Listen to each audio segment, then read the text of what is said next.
अच्छा जी, पिछले कुछ लेसन्स के अंदर हम लोगों ने अडोबी इलस्ट्रेटर और अडोबी फोटोशॉप इन दोनों सॉफ्टवेयर्स को बहुत डिटेल में डिस्कस किया और स्टडी किया। आप लोगों ने देखा कि हम लोगों ने इन दोनों सॉफ्टवेयर्स के हवाले से बहुत सारे टूल्स, फीचर्स और बहुत सारी टेक्निक्स के हवाले से जो है वो लर्निंग की। अब मैं आप लोगों को जो एक और बहुत इंपॉर्टेंट ग्राफिक डिज़ाइन के हवाले से सॉफ्टवेयर बताने वाला हूँ, वो है अडोबी इन डिज़ाइन। इस लेसन के अंदर हम लोग अडोबी इंडिज़ाइन के हवाले से कुछ वाकफियत हासिल करेंगे और कुछ दोस्ती करने की कोशिश करेंगे सॉफ्टवेयर के साथ। तो सबसे पहले तो मैं आप लोगों को ये बताता चलूँ कि इंडिज़ाइन है क्या और हम इसको किस वक्त और किस लिए इस्तेमाल करते हैं।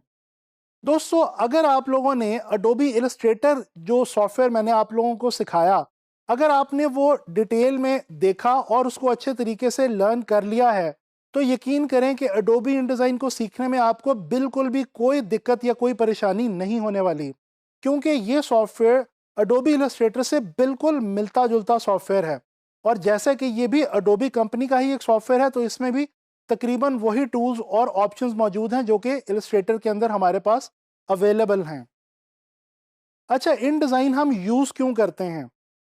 जब भी हम कोई ऐसी चीज़ प्रोड्यूस करना चाह रहे हों या डिज़ाइन करना चाह रहे हों जिसमें टेक्स्ट बहुत ज़्यादा हो या जिसमें मल्टीपल पेजेस का इस्तेमाल हो, जैसे कि मैगज़ीन को देख लीजिए, ब्रोशर्स या कोई भी ऐसा दूसरा पब्लिशिंग मटेरियल जैसे कि बुक्स।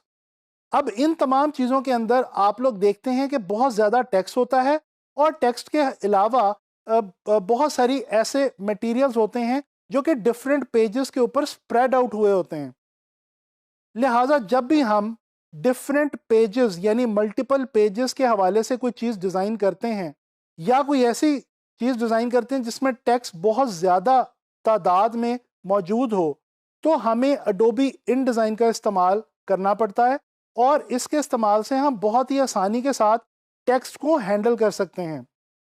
बेसिकली अडोबी इंडिज़ाइन को अगर एक बहुत अच्छा टेक्स्ट मैनेजर या टेक्स्ट हैंडलर कहा जाए, तो ये बिल्कुल भी गलत नहीं होगा। तो चले, मैंने आपको इंडिज़ाइन के हवाले से बेसिक इन्फॉर्मेशन तो दे दी। अब देखते हैं इंडिज़ाइन के मेन इंटरफेस को और जानने की कोशिश करते हैं कि इसके इंटरफेस में हमारे पास क्या चीज़ें अवेलेबल हैं। अच्छा जी, जब सबसे पहले हम इंडिज़ाइन को ओपन करते हैं तो हमारे पास कुछ इस किस्म की स्क्रीन आती है और ये हमारे पास शक्ल आती है इंडिज़ाइन की। यहाँ पे आप देख सकते हैं कि बिल्कुल इलस्ट्रेटर से मिलता-जुलता इंटरफ़ेस आपको फ़ील हो रहा होगा और यहाँ पे क्रिएट न्यू की ऑप्शन है, यहाँ से भी आप क्रिएट न्यू कर सकते हैं, यहाँ से भी आप क्रिएट न्यू कर सकते हैं। और डेफ़िनेटली अगर हमने इसके इंटरफ़ेस को स्टडी करना है तो हमें न्यू डॉक्यूमेंट लेना होगा। ये तो अब आप लोग अच्छे तरीके से समझ चुके हैं, क्योंकि आप लोग जो है वो इलस्ट्रेटर और फ़ोटोशॉप को सीख चुके हैं अब तक। अच्छा, ये जो ऑप्शंस हैं इनको मैं आने वाले लेसन में डिस्कस करूँगा। अभी फ़िलहाल मैं इनको जो है वो स्किप करके डॉक्यूमेंट जो है वो क्रिएट कर रहा हूँ और आगे चल रहा हूँ। ये मैंने डॉक्यूमेंट जो है वो ओपन कर लिया और अब मैं आपको बेसिकली बताना चाहता हूँ कि हमारे पास इन डिज़ाइन के अंदर मेन इंटरफेस में क्या-क्या चीज़ें अवेलेबल हैं। अच्छा जी, आप देख सकते हैं ये आपका डॉक्यूमेंट है जिसके अंदर ये मार्जिन आपको अवेलेबल है। ये वो मार्जिन है कि जिसके अंदर अगर आपका टेक्स्ट रहता है, आपकी इमेजेस और टेक्स्ट, तो ख़ास तौर पे अगर आपका टेक्स्ट इस मार्जिन के अंदर रहेगा तो वो प्रिंटिंग के अंदर सेफ रहेगा। यहाँ पे मैं आप लोगों को ये भी एक बात बताता चलूँ कि इन डिज़ाइन जो है ये ज़्यादातर प्रिंट मीडियम में जो इस्तेमाल होने वाले पब्लिशिंग मटेरियल्स हैं और जो दूसरे आइटम्स हैं उनके लिए ज़्यादा इस्तेमाल किया जाता है। लिहाजा इसके अंदर हम मार्जिन्स को काफ़ी ज़्यादा इम्पोर्टेंस देते हैं।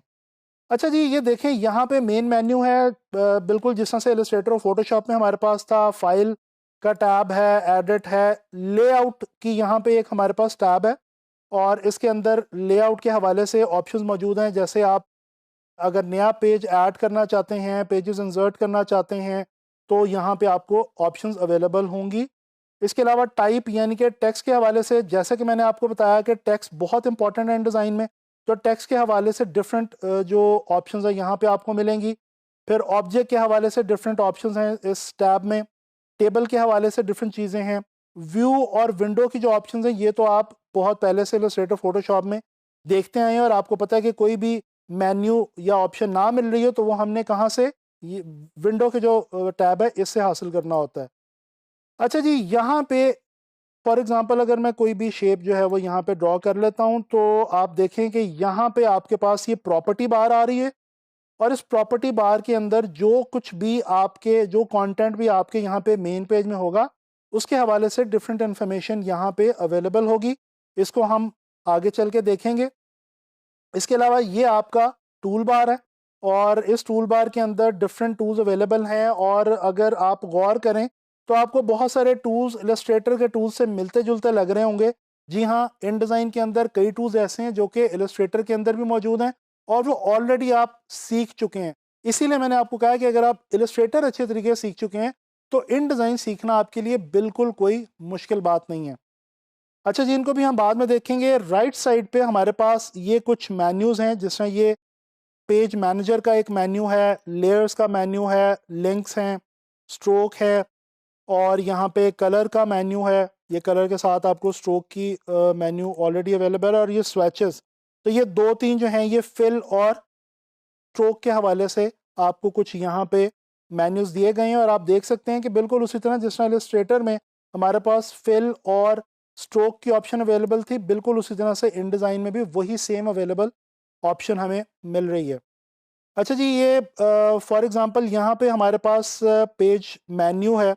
मैंने आप लोगों को अभी बताया कि ज़्यादा पेजेस, मल्टीपल पेजेस को मैनेज करने के लिए InDesign बहुत अच्छा सॉफ्टवेयर है, बहुत ईजी टू हैंडल सॉफ्टवेयर है। तो अगर मैंने यहाँ पे कोई पेज ऐड करना हो, यहाँ पे इस वक्त अगर मैं आपको थोड़ा सा इसको जूम आउट करके दिखाऊं, तो ये सिर्फ एक पेज है। अगर मैं इस बटन पर क्लिक करूं तो अब जूम आउट करूंगा तो ये आप देख सकते हैं कि ये हमारे पास डबल पेजेस में यहाँ पे आ चुके हैं, 2 पेजेस आ चुके हैं। दोबारा अगर मैं क्लिक करता हूँ तो ये देखें हमारे पास 3 पेजेस इस वक्त आ चुके हैं। इसी तरह जैसे ही मैं क्लिक करता जाऊँगा, यहाँ पे हमारे पास पेजेस जो हैं वो ऐड होते जाएंगे, और इसी तरह से हम डिफरेंट पेजेस जो हैं उनके ऊपर कोई भी डॉक्यूमेंट जो है वो हम यहाँ पे प्रोड्यूस कर सकते हैं, कोई मैगजीन बना सकते हैं, कोई बुक बना सकते हैं, कुछ भी चीज़ हम यहाँ पे डिज़ाइन कर सकते हैं। इसी तरह से अगर कोई पेज आपने डिलीट करना है तो वो यहाँ से पेज मैनेजर में ऑप्शन मौजूद है। अगर ये पूरा स्प्रेड, डबल स्प्रेड, इसको हम डबल स्प्रेड कहते हैं। डबल स्प्रेड का मतलब है कि ये एक लीफ लेफ्ट साइड पे है, एक लीफ राइट साइड पे है। आप लोग जब भी कोई मैगजीन या बुक खोलते हैं तो ऐसे खोलते हैं, और एक लेफ्ट साइड होती है, एक राइट साइड होती है। उन दोनों को मिला के जब हम देखते हैं तो उसको हम कहते हैं डबल स्प्रेड। तो ये अगर पूरा डबल स्प्रेड डिलीट करना हो तो ये भी आप कर सकते हैं। अगर किसी एक पेज को, सिंगल पेज को अगर आपने सिलेक्ट करके डिलीट करना हो तो वो भी आप यहाँ से आके कर सकते हैं। ये आपके पास एडिट पेज साइज़ की ऑप्शन मौजूद है। यहाँ से आप जो भी आपने पेज साइज़ लिया हुआ है उसको आप चेंज कर सकते हैं। लीगल, लेटर, डिफरेंट ऑप्शन यहाँ पे अवेलेबल हैं। इनको आप लोग जो है वो देख लीजिएगा। तो जनाब, यही कुछ इंपॉर्टेंट चीज़ें अवेलेबल हैं हमारे InDesign के इंटरफेस में, और इन्हीं को यूज़ करके आगे चल के हम चीज़ें जो है वो क्रिएट कर सकते हैं। इस लेसन के अंदर हम लोगों ने Adobe InDesign का कुछ इंट्रोडक्शन लिया। हमने देखा कि InDesign क्या है, हम क्यों इस्तेमाल करते हैं, और इसके अलावा हमने उसके मेन इंटरफेस में मौजूद डिफरेंट पोर्शंस और डिफरेंट चीज़ों को स्टडी किया। तो आने वाले लेसन में Adobe InDesign के हवाले से ही आप लोगों के लिए कुछ नई चीज़ें लेके हाजिर होंगे।